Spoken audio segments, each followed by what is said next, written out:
dimaksud dengan kedaulatan rakyat itu apa? Tahu Bapak?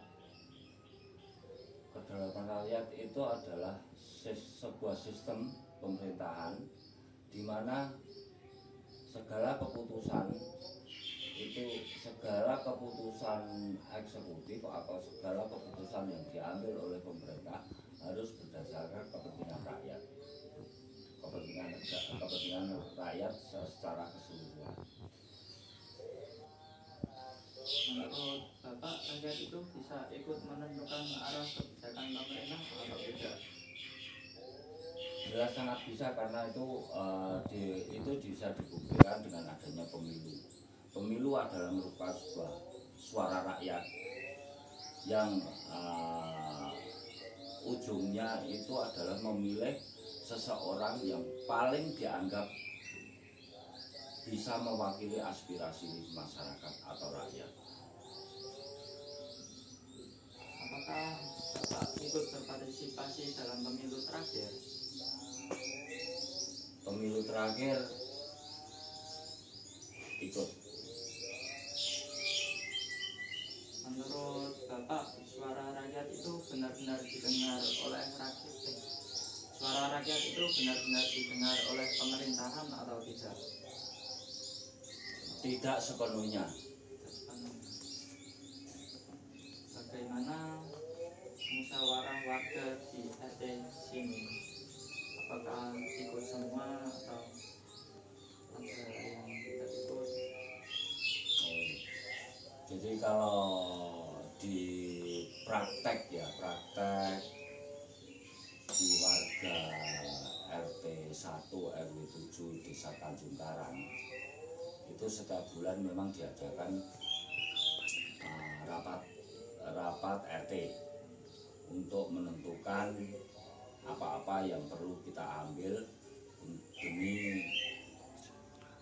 demi sebuah kesejahteraan yang kita mau, demi sebuah hasil yang kita mau. Dan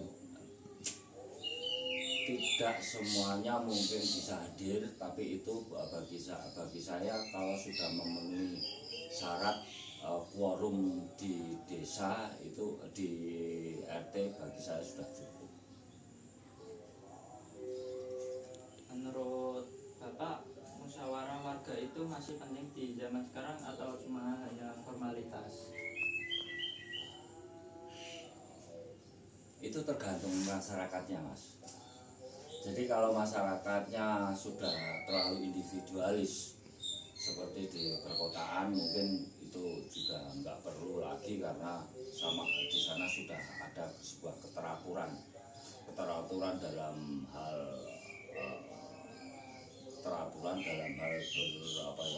berinteraksi di antara mereka. Tapi di pedesaan semacam ini itu masih dibutuhkan. Kalau Bapak punya kesempatan untuk menyampaikan aspirasi langsung ke pemerintah, apa yang ingin Bapak sampaikan? Ganti wakil presiden. Baik, cukup itu dulu wawancara dari saya. Terima kasih.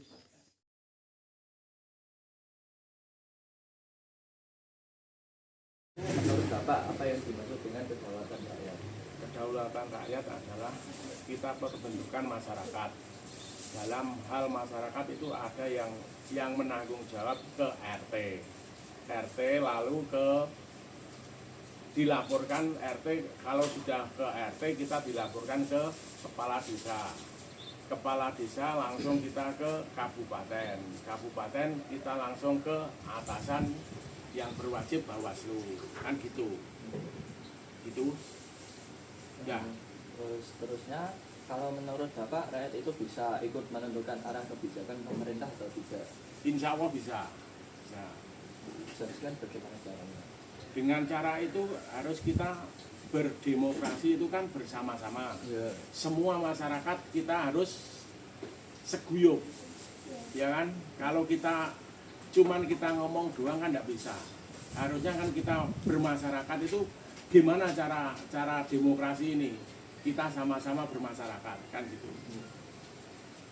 selanjutnya, apakah Bapak ikut berpartisipasi dalam pemilu terakhir? Siap ikut berpartisipasi. Seterusnya, apakah menurut Bapak suara rakyat benar-benar berpengaruh terhadap kebijakan pemerintah? Insya Allah. Pernahkah Bapak mengikuti musyawarah warga seperti rapat RT atau pembangunan? Jelaskan. Pernah. Nah, itu rapat RT-nya itu berjalannya itu bagaimana? Kalau rapat RT di sini itu berjalannya cuman ya kita berkumpul di suatu warga ya kan. Setiap RT itu membahas kebijakan-kebijakan yang untuk warga gitu aja. Seterusnya, menurut Bapak, apakah musyawarah warga itu masih penting di zaman sekarang atau cuma formalitas saja? Masih berjalan. Dan terakhir, jika Bapak punya kesempatan untuk menyampaikan aspirasi langsung ke pemerintah atau kepala desa, apa yang ingin Bapak sampaikan? Ya kalau ingin disampaikan ya semuanya kita bisa. Kalau masalah ini bermasyarakat kita seguyup.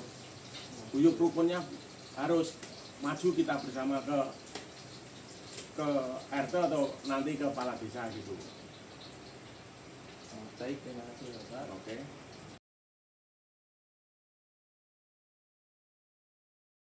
Menurut Bapak, apa yang dimaksud dengan kedaulatan rakyat? Rakyat yang menentukan arah pembangunan di negeri ini. Baik.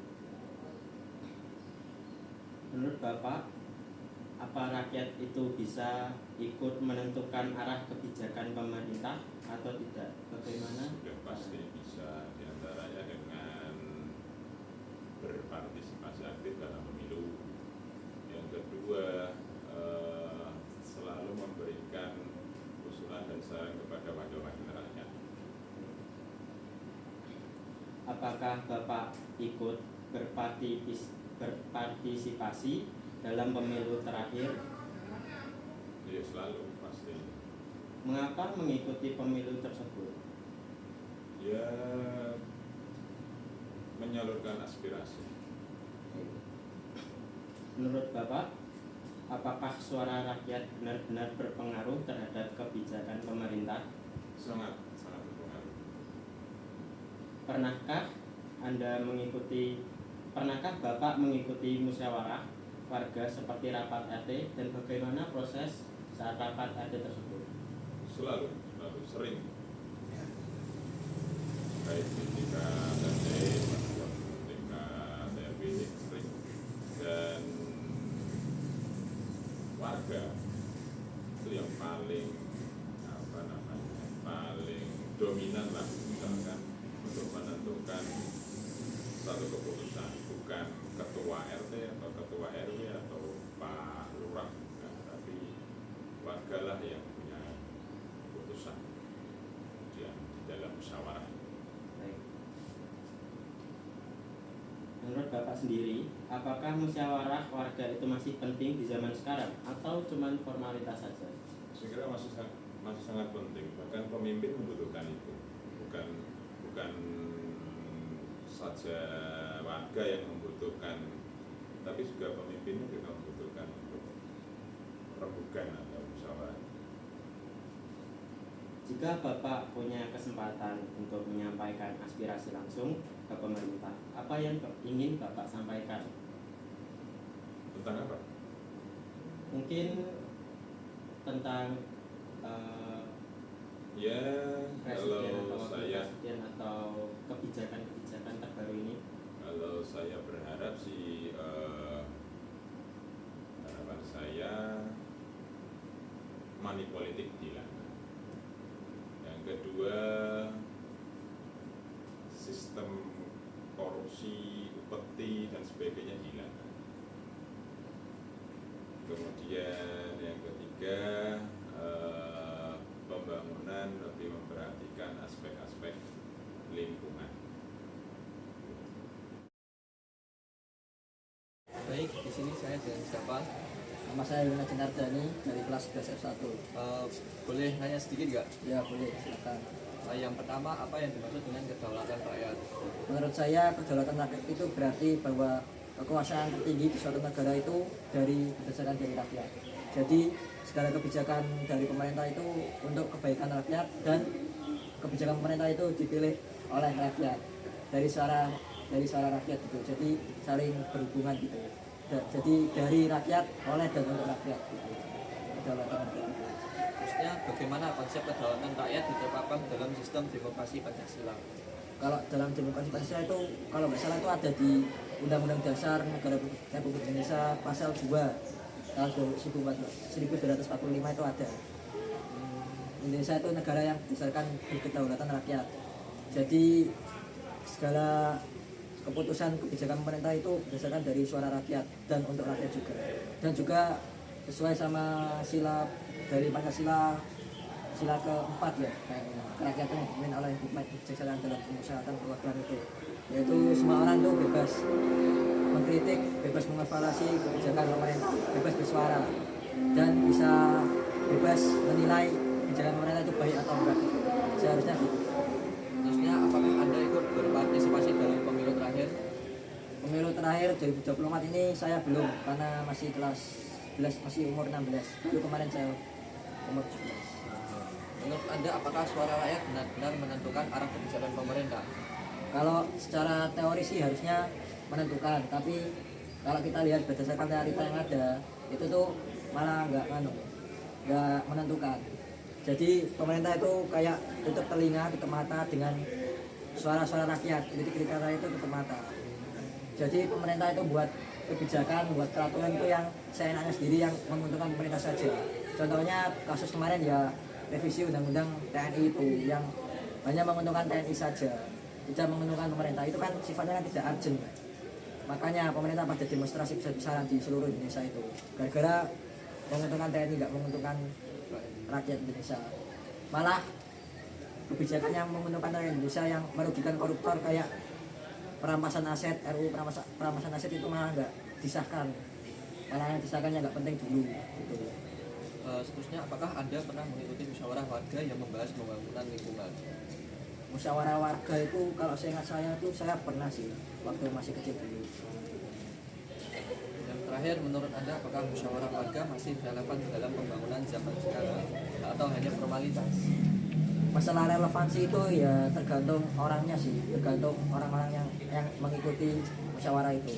Tapi kalau di daerah saya itu masih relevan sih.